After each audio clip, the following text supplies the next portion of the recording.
Hello दोस्तों। Operation सिंदूर अभी भी जारी है, खत्म नहीं हुआ है। मेरा नाम है नवीन तिवारी और मैं स्वागत करता हूं आपका अपने चैनल AMIS स्टडी सर्किल में। आज हम लोग छोटी चर्चा करेंगे ऑपरेशन सिंदूर के बारे में कि ये क्यों चलाया गया, इसके पीछे कारण क्या था। वैसे सभी हम लोग जानते हैं, फिर भी थोड़ा सा इसमें जो डेट्स थे उसके बारे में देख लेते हैं। तो what is operation Sindoor? Operation Sindoor है क्या? It is a military operation conducted by the Indian arm force on 7 May. 7 मई को ये जो कार्रवाई की गई थी, टारगेट किसको बनाया गया था? टेररिस्ट इंफ्रास्ट्रक्चर जो कि पाकिस्तान या पाकिस्तान ऑक्यूपाइड जम्मू कश्मीर में स्थित है। तो ये एक प्रकार का बदला माना जा रहा है किस चीज का? जो जम्मू कश्मीर में 22 अप्रैल को पहलगाम में हुआ था, जिसमें 26 सिविलियंस मारे गए थे, जिसमें एक नेपाली भी था। 25 क्या थे? इंडियंस थे और एक क्या था? नेपाली था। तो ये उसका बदला माना जा रहा है। ठीक है, तो ऑपरेशन सिंदूर इसका नाम बिल्कुल सोच समझ के रखा गया है। ठीक है, आगे बढ़ते हैं। तो इस हमारे लेक्चर का सबसे इंपॉर्टेंट टॉपिक एक तरीके से यही है कि वो कौन कौन सी 9 साइट्स थी जहां पर टारगेट किया गया था। तो ये 3 नाम देख रहे हैं आप, जैश ए मोहम्मद के टारगेट्स और लश्कर तैयबा और हिजबुल मुजाहिदीन, इनके 9 ठिकाने हैं, वहां पर टारगेट किया गया था। इस मैप के जरिए भी आप समझ सकते हैं। लेकिन सबसे खास बात इसमें यह है कि जो हमारी इंडियन एयरफोर्स है वो पाकिस्तान की एयर सीमा पे प्रवेश नहीं कर सकती थी। उसको इंडियन एयर लाइन के अंदर ही रहकर ये जो अटैक है इसको अंजाम देना था। तो जाहिर सी बात है कि ऐसा काम करने के लिए हमारे पास बहुत ही सोफिस्टिकेटेड वेपन चाहिए, बहुत ही एक्यूरेट वेपन चाहिए जो बिल्कुल पिन पॉइंट टारगेट पर हमला कर सके। तो ऐसा ही हमारी एयरफोर्स ने करके दिखाया है। तो ये देखते हैं कि ये कौन कौन से थे। पहले हम बात कर लेते हैं जैश ए मोहम्मद टारगेट की। देखिए इसके 4 ठिकाने नजर आएंगे आपको। मरकाज सुबहान अल्लाह बवालपुर, सरजल ये है तेहरा कालान में, मरकज अब्बास कोटली में है और सिदना बिलाल कैंप है, ये भी मुजफ्फराबाद में ही है। तो 4 जो ठिकाने हैं ये तो हैं जैश ए मोहम्मद के। दूसरा है लश्कर तैयबा, इसके देखिए 3 ठिकाने हैं। एक है मरकज तैयबा जो कि मुरिदके में है, और एक है मरकज अहले हदीत, ये बरनाला में है, और एक है शवाए नल्ला कैंप, ये भी कहाँ पर है? मुजफ्फराबाद में है।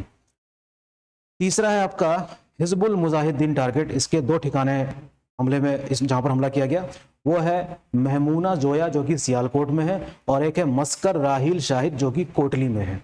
इस फिगर को देख के आपको समझ में आ रहा होगा कि किस प्रकार से हमारे एयरक्राफ्ट्स ने, ये जो फाइटर जेट्स हैं, उन्होंने किस तरीके से भारतीय जो एयर की जो सीमा है उसमें रहते हुए यहाँ पर अटैक किया था। ठीक है, तो उसके लिए हमारे पास काफ़ी सोफिस्टिकेटेड वेपन्स हैं।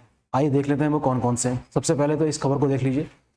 The strike was launched at 1:44 AM, यानी कि सुबह बिल्कुल तड़के कह सकते हैं, लगभग 1:45 बजे 7 मई को ये प्रिसीजन मिसाइल्स का इस्तेमाल किया गया। और टारगेट किसको किया गया है? टेररिस्ट इंफ्रास्ट्रक्चर को डिस्ट्रॉय करने के लिए। याद रखेंगे, टेररिस्ट इंफ्रास्ट्रक्चर को डिस्ट्रॉय करने के लिए ही ये ऑपरेशन चलाया गया था। इसमें किसी भी सिविलियंस को मारने का कोई भी मतलब ऐसा टारगेट नहीं रखा गया था, और ना ही पाकिस्तान के मिलिट्री बेस पे कोई टारगेट किया गया है। ये सिर्फ और सिर्फ टेररिस्ट इंफ्रास्ट्रक्चर को ही समाप्त करने के लिए ये ऑपरेशन चलाया गया था। अब हम बात करेंगे उन हथियारों की, उन सोफिस्टिकेटेड मिसाइल्स की जो इस ऑपरेशन में यूज करी गई थी। ठीक है, एक है it includes scalp cruise missile और एक है हैमर मिसाइल। ठीक है, तो ये 2 मिसाइल्स का इस्तेमाल किया गया, और जाहिर सी बात है इसको कैरी किसने किया होगा? रफाल ने किया होगा, हो सकता है मिग भी कर सकता है। ठीक है, तो ऐसे हमारे पास कई सारे फाइटर जेट्स हैं जिसकी जानकारी हमको आने वाले दिनों में पता चलेगी। वैसे माना जा रहा है कि इन सबको डिप्लॉय किसमें किया गया था? रफाल में ही किया गया था। ओके, देखिए स्काल्प मिसाइल क्या है? Also known as Storm Shadow, is an air launch guided long range cruise missile. तो ये जो स्काल्प मिसाइल है ये एक क्रूज मिसाइल का एग्जाम्पल है, और अपनी सोफिस्टिकेशन के लिए जानी जाती है, अपनी एक्यूरेसी के लिए जानी जाती है। Scalp has strong stealth capabilities along with the exceptional accuracy.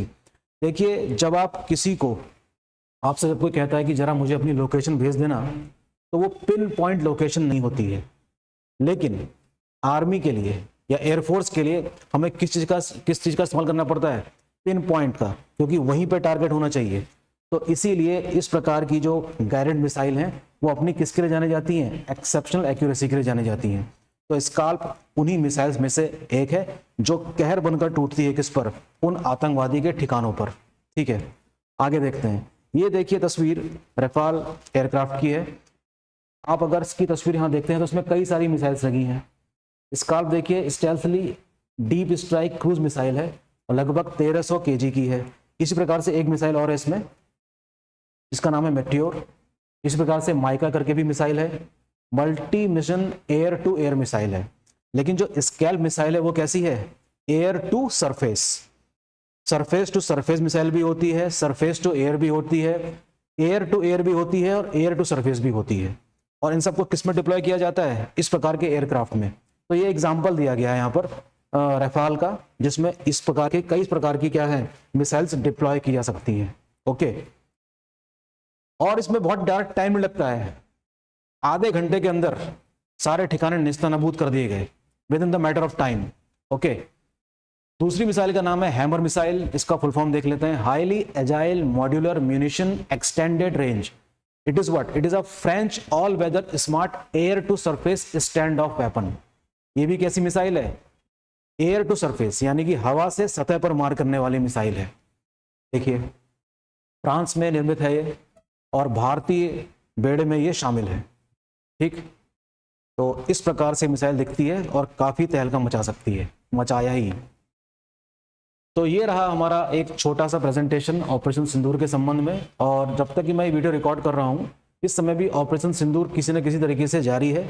और आज की ही प्रेस वार्ता में हमारे डिफेंस मिनिस्टर राजनाथ सिंह जी ने कहा है कि लगभग 100 आतंकवादी मारे गए हैं, 100 आतंकवादी, और ये ऑपरेशन अभी भी जारी है। और इसमें भारत के पास जो भी सोफिस्टिकेटेड मिसाइल सिस्टम है उन सबका इस्तेमाल किया जा रहा है। ओके, तो देखते रहिए ऑपरेशन सिंदूर कितना आगे चलता है और किस प्रकार से पाकिस्तान को बैकफुट में रखा जाए, यही हमारी कोशिश है। विश्व की बिरादरी में पाकिस्तान को अलग थलग करना ही सबसे बड़ी कूटनीति मानी जाती है और भारत इसी दिशा में प्रयासरत है। इसीलिए उसने सिर्फ उसी टारगेट को चुना जो दहशतगर्दी फैलाते हैं, अर्थात आतंकवाद। ठीक है, तो बने रहिए हमारे साथ और न्यूज़ इससे संबंधित जो भी है उसको भी आप देखते रहिए। थैंक यू एंड जय हिंद।